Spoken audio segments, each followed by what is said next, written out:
Hello nursing aspirants, welcome to my YouTube channel Boards to Nursing. If you don't know me, my name is Hina Kumari and आज हम पढ़ने वाले हैं biology class 12 का chapter microbes in human welfare part second. अगर आप लोगों ने मेरे पार्ट फर्स्ट को नहीं देखा है तो उसे देख लीजिए, क्योंकि वहाँ मैंने बहुत सारे कॉन्सेप्ट्स को सिखाया है जिससे आपके कॉन्सेप्ट क्रिस्टल क्लियर हो जाएंगे। एंड अगर आपने मेरे चैनल को अभी तक सब्सक्राइब नहीं किया है तो प्लीज सब्सक्राइब माय चैनल। आगे जो भी मैं आपको पढ़ाऊंगी, आगे जो भी वीडियोज आएंगी, क्या सबसे पहले आपके पास नोटिफिकेशन आए, इसके लिए मेरे चैनल को सब्सक्राइब कर लीजिए। एंड अगर मेरा लेक्चर आपको अच्छा लगे तो please like and comment box में कमेंट कर दीजिए।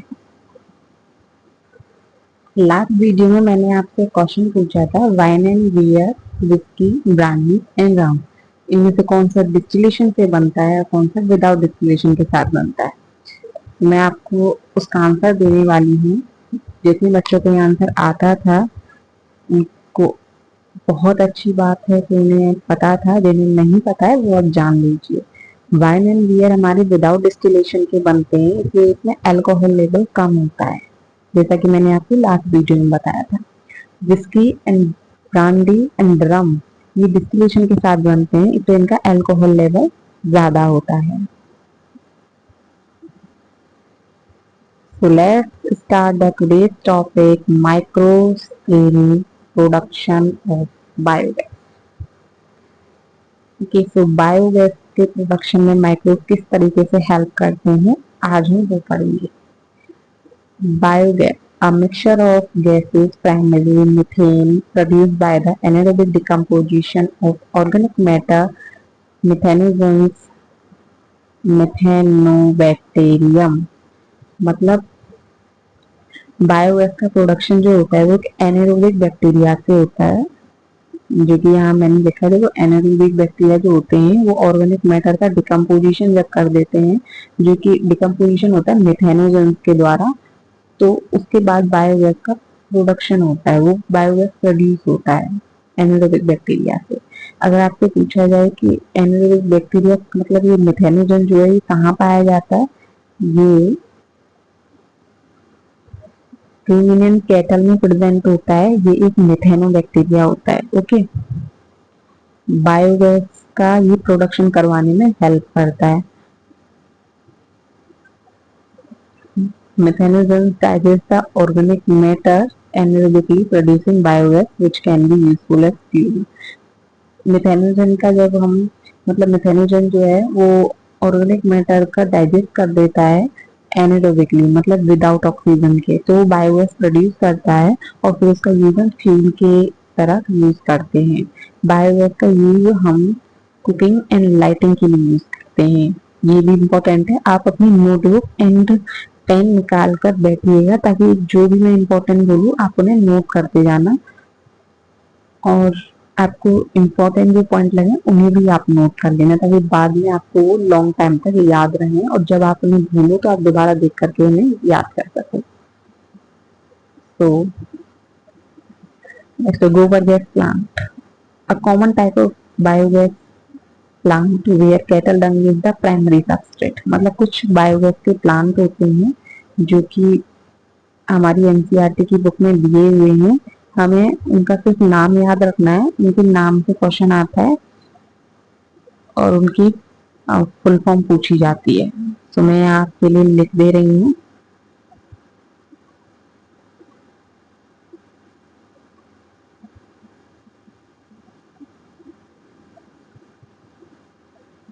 बायोगैस प्लांट दो दिए हुए हैं आपकी एनसीईआरटी की बुक में।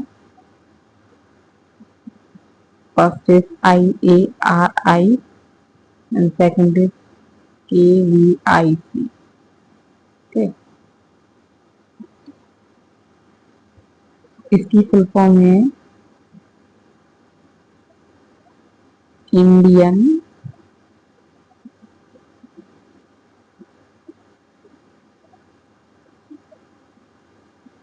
Agricultural research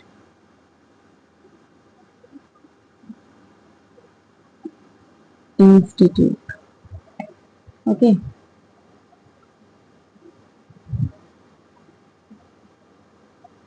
and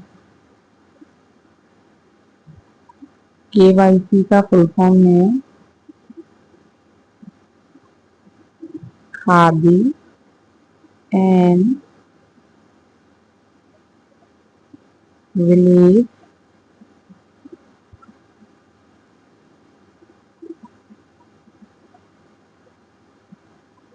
industry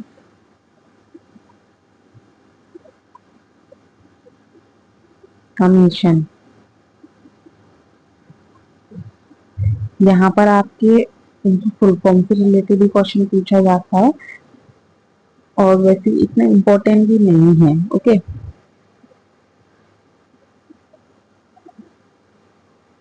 next topic है microbes as bio control agent. ये बहुत इंपॉर्टेंट हेडिंग है और आपको इसमें जो एग्जाम्पल्स आएंगे उन पर ज्यादा ध्यान देना है क्योंकि एग्जाम्पल से यहाँ क्वेश्चन पूछा जाता है। सबसे पहले हम डेफिनेशन देख लेते हैं। Biological Biological control is the method of controlling pests and disease using biological agent rather than chemical pesticides। मतलब हम जो है बायोलॉजिकल एजेंट्स का यूज करते हैं तो हमें ज्यादा प्रॉफिट होता है, वो ज्यादा बेनिफिशियल होते हैं केमिकल पेस्टिसाइड से। क्यों? क्योंकि केमिकल पेस्टिसाइड जो है वो हार्मफुल एंड जो हेल्पफुल होते हैं, जो हार्मफुल होते हैं, जो यूजफुल होते हैं, दोनों को ही वो किल कर देता है। कौन किल कर देता है? Chemical pesticide. लेकिन जो बायोलॉजिकल एजेंट होते हैं वो सिर्फ हार्मफुल को किल करते हैं, वो हमारे यूजफुल जो माइक्रोब्स होते हैं उनको किल नहीं करता है। ओके, तो इसके एग्जांपल्स हैं। First is the lady bird and dragon fly. Lady bird and dragon fly का हम यूज करते हैं एसिड एंड मॉस्किटो को किल करने के लिए। ओके, नेक्स्ट एग्जांपल है बैसिलस thuringiensis। बैसिलस thuringiensis को हम बीटी कहते हैं और एक टॉक्सिन प्रोड्यूस करता है। ठीक है, और इससे हम इंसेक्ट को किल करते हैं। इसमें जो सबसे इम्पोर्टेंट है ये है आपका लेपिडोप्टेरन। लेपिडोप्टेरन आपका इसका एग्जाम्पल है कि कौन किस तरीके के इंसेक्ट्स को ये किल करता है। तो आप इसके लिए इसे याद रखना कि बैसिलस thuringiensis बीटी आपके लेपिडोप्टेरन को किल करता है। तो थोड़ा देखते हैं कि spores are available as dry powder. Spores जो होते हैं इसके वो ड्राई पाउडर की तरह अवेलेबल होते हैं। उन्हें मिक्स कर दिया जाता है वाटर के साथ और स्प्रे कर दिया जाता है प्लांट पर, जिसके बाद वो टॉक्सिन रिलीज करता है बैक्टीरिया और इंसेक्ट्स को किल कर देता है। So next is trichoderma. It is also important. ये एक फंगी का जीनस है, एक फ्री लिविंग फंगस है, फ्री लिविंग फंगस, एंड ये रूट इकोसिस्टम के लिए यूज किया जाता है। और ये bio control agent against several plant pathogen. जो प्लांट पैथोजन जो होते हैं ना उनके अगेंस्ट ये वर्क करता है। So it is also important. Next है वैक्यूल वायरस। जीनस इसका न्यूक्लियो पॉलीहाइड्रोवायरस है। Excellent candidate for specific narrow-spectrum insecticidal applications without negative impact on plants, mammals, birds, fish और even non-target insects। मतलब ये जिसके लिए ये होता है ना स्पेसिफिक होता है, मतलब ये कुछ इंसेक्ट्स को ही मारता है, आर्थ्रोपोडा इंसेक्ट्स को। लेकिन ये जिस पर इसे नेगेटिव इम्पैक्ट नहीं डालना चाहिए ना उस पर ये नहीं डालता, जिस like plant, mammals, bird, fish और किसी भी इवन नॉन टारगेट पर ये नहीं करता। जो इसका टारगेट है उसी पर वर्क करता है। तो it is also important. So next topic is sorry next topic microbes as bio fertiliser. Microbes as bio fertiliser. Bio fertiliser के तौर पर हम कैसे माइक्रोब्स का यूज करते हैं। सो फर्स्ट ऑफ ऑल इसकी डेफिनेशन देखते हैं। Bio fertilisers are organism that are enrich the nutrient quality of the soil. Okay, एक से एग्जांपल्स इंपॉर्टेंट हैं। बैक्टीरिया। बैक्टीरिया में सबसे पहले आता है आपका rhizobium. Rhizobium form symbiotic association with a leguminous plant, fixing atmospheric nitrogen into organic forms for the plant. मतलब राइजोबियम जो है ना वो लेग्यूमिनस प्लांट के साथ एसोसिएट करता है। ओके, और ये किसके लिए जाना जाता है? फिक्सिंग एटमॉस्फेरिक नाइट्रोजन, मतलब नाइट्रोजन फिक्सेशन के लिए ये जाना जाता है। ओके, तो आपसे जो पूछा जाएगा ना ऑप्शन में वही यही पूछा जाता है कि नाइट्रोजन फिक्सिंग करने वाला माइक्रो कौन सा है।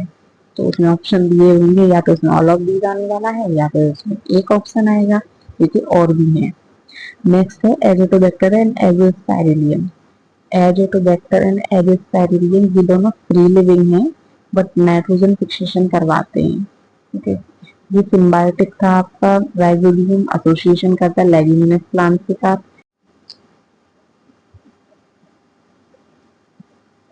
नेक्स्ट है आपका माइकोराइजा, जिसका जीनस जो है वो आपका ग्लोमस है। It is also important. Mycorrhiza क्या करता है? एसोसिएशन है। एसोसिएशन मतलब सिम्बायोटिक एसोसिएशन है रूट्स एंड फंगस के बीच की, और हायर प्लांट की, बिटवीन हायर प्लांट के बीच का सिम्बायोटिक एसोसिएशन, तो सिम्बायोटिक शो करता है। ओके, और ये फॉस्फोरस को एब्जॉर्ब कर लेता है सॉइल से और प्लांट को ट्रांसफर करता है। It is also provide resistance to root borne pathogen. जो रूट बोर्न पैथोजन जो होते हैं ना, उसके लिए रेजिस्टेंस का काम करता है। और ये सोलनिटी एंड ड्रॉट को मतलब टॉलरेंस करता है, मतलब ड्रॉट होने से बचाता है। नेक्स्ट है आपका साइनोबैक्टीरिया। साइनोबैक्टीरिया एक ब्लू ग्रीन एल्गी है, इसे मतलब हम ब्लू ग्रीन एल्गी के भी नाम से जानते हैं। ये ऑटोट्रॉफिक माइक्रोब्स है जो अपना खाना खुद बनाते हैं। That can fix atmospheric nitrogen. ये भी एक नाइट्रोजन फिक्सेशन के लिए जाना जाता है। इसके कुछ एग्जांपल्स हैं एनीमेना, नॉस्टॉक और ऑस्किलेटेरिया। एनीमेना एंड नॉस्टॉक तो आपके सिम्बायोटिक और फ्री लिविंग दोनों की तरह रोल करते हैं, लेकिन ऑस्किलेटोरिया जो है ये ओनली फ्री लिविंग है। ये ओनली फ्री लिविंग है। ओके,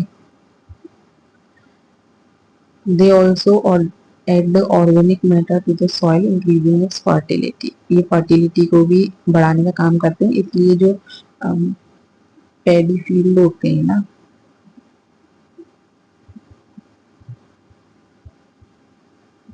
पैडी फील्ड में प्रोडक्टिविटी को इंक्रीज करने के लिए हम ब्लू ग्रीन एलगी का यूज करते हैं। ओके,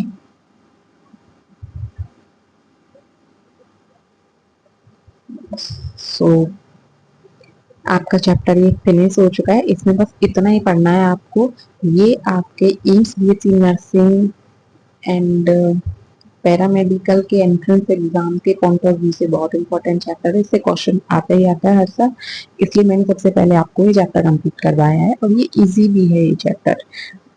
और इससे आपका कॉन्फिडेंस लेवल जो है वो अप होगा, तो आपको और ज्यादा पढ़ने का मन करेगा कि हमें समझ में आ रहा है तो हमें और आगे पढ़ना चाहिए। तो आज का मेरा आपके लिए क्वेश्चन है, मैंने आपको बीओडी तो पढ़ाया था कि जो बीओडी जो है वो इम्प्योर वाटर की कितनी होती है और प्योर वाटर की कितनी होती है। तो मैं आपको दोबारा बता दूं कि इम्प्योर वाटर की जो है बीओडी वो बहुत ज्यादा होती है, प्योर वाटर की बीओडी कम होती है। तो आप मुझे कमेंट बॉक्स में बताएंगे कि प्योर वाटर इम्प्योर वाटर की बीओडी आखिर होती कितनी है। ओके, तो ये आप लोगों के लिए आज का question. Thank you guys, chapter complete हो चुका है। अगर आपको ये चैप्टर अच्छा लगा हो तो कमेंट बॉक्स में मुझे बताना। एंड अगर आप नेक्स्ट चैप्टर कौन सा चाहते हैं उसके लिए भी मुझे कमेंट बॉक्स में बताना। लाइक एंड सब्सक्राइब कर लेना मेरे चैनल को नेक्स्ट वीडियोस के लिए। मिलते हैं नेक्स्ट वीडियो में। Thank you.